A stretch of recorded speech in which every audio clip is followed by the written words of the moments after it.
Oh, yeah, well, I try not to stress about it. Just hope something comes along. And when you went from 18... That's why I'm charging you $25,000 Yeah, today for this video. yeah. Wait to get the invoice. Yeah.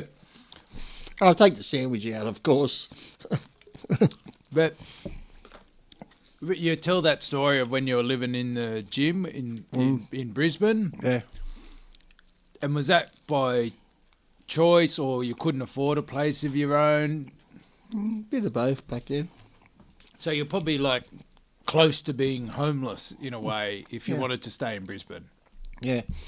Well, I wasn't really looking for places, and they said, well, we've got the thing at the back, so I turned it into a nice little unit out the back, and I figured, well, rent-free. Well, it wasn't really rent-free because I would clean the gym and clean the showers, toilets, and keep the gym all tidy, and plus, like, live in security. Yeah. And then the owners of the gym, I'd go out to their place and clean their house for them and that, and clean. At night time, I'd go with another lady from like 10 at night to 2 in the morning and clean, like, you know, like, say this place was shut down at night, would come in and clean your lunchroom and toilets and stuff like that. I'd do that at night time. So, you know, it's not like you've lived this privileged life. No.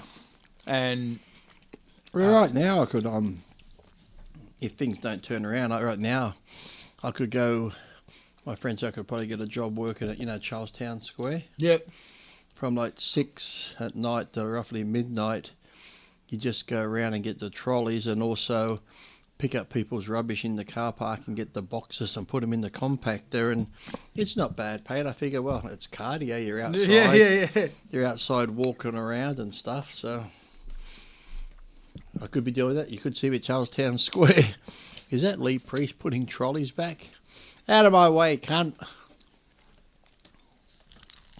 Well, that's good. That I think that's half the battle with, you know, successful people when they get taken down a few rungs in life. If they've never been there and done like, it, oh, I don't want to go do a normal job. and when you were living that life in Brisbane, I know you've had a tough time. Was that loneliness or? Well, there's a bit of both, because I've been doing it for a while, and that's when I should have had my pro card, but because they kept saying I was too young, and then the last time was, you come up positive on the drug test when I didn't take any drugs, and had the 2 negative tests from the Australian Institute of Sport, and then that's when I went down that rabbit hole of depression that night and cut my wrist. But look at me, living at the back of a gym, eating baked beans out of a tin. But before that, when you were doing it, were you happy? Yeah. Until cunts come to the gym early in the morning, because had like one of those petition walls that didn't go all the way to the roof. So if I wasn't up and they came into the back room, they'll start throwing shit over the wall at me in bed. Wake up! Then I'd wake up and come out. And on the flip side, when you were earning $18,000 US a month, were there times when you were unhappy? Yeah. Pretty much the same, because the more you make, sometimes you save it or you spend it, so you've still got the same stresses and shit like that. So as you get older, you learn. Like I said now, it'd be nice to win the lotto, but even that, something like that set for life, where it's like 5,000 a week, 20,000 a month for 20 years. I'd be happy. Like I said, I'm happy just to have enough in the bank each month where, because sometimes, in Australia, I think I never changed anything over the last few months, but we had like electricity increases. Yeah. My bills used to be $345 to $400 at the most. Not changing anything just because they bumped up their prices. My last bill was like $745. I'm like, for what? I didn't use any more electricity, so it'd be nice, just like I said, just knowing that you got, if you go to the petrol station to get fuel or you got a bill to pay, you don't have to sit there and go, which bill do we pay first and which bill do we wait for the second notice to come? So I think, if as long as you got those sort of stresses out the way, then I'm quite happy. Oh, I think one of the fallacies of modern life is you think you can, if I get that money, if I, Problems will go away. Yeah, but that's the thing with life is you're never problem free. No. Rather than buying the Camry, you go buy a Bentley and you're back to square one still with a more expensive car. Oh, not just that. You could be sick. You could, you could be in an accident or something.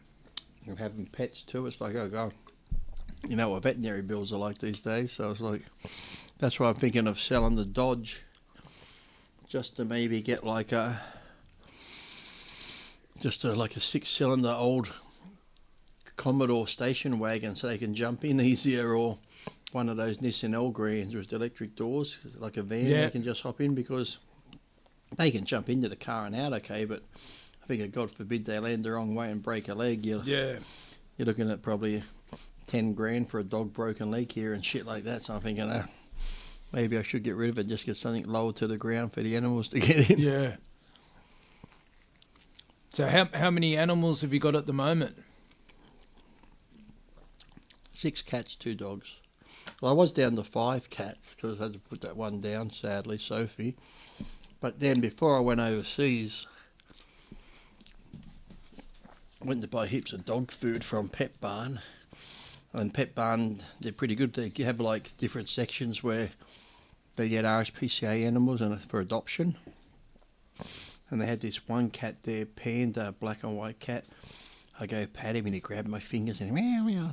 So I said, oh, it's so nice. And there was other cats around and that, and that said, oh, only cat doesn't want to be around other cats. I'm like, well, poor Panda, I've got other cats.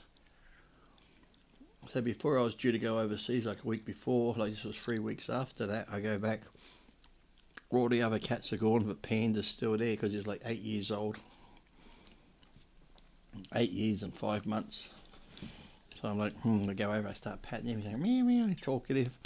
I showed a picture to Rachel, picked Rachel up and said, do you want to come see Panda? Yeah. So now Panda's at home with us. And he gets on great with the other cats. So maybe he'd just never been around other cats, so they put that on there. But he gets on good with them and he sleeps on Rachel. Rachel loves him, so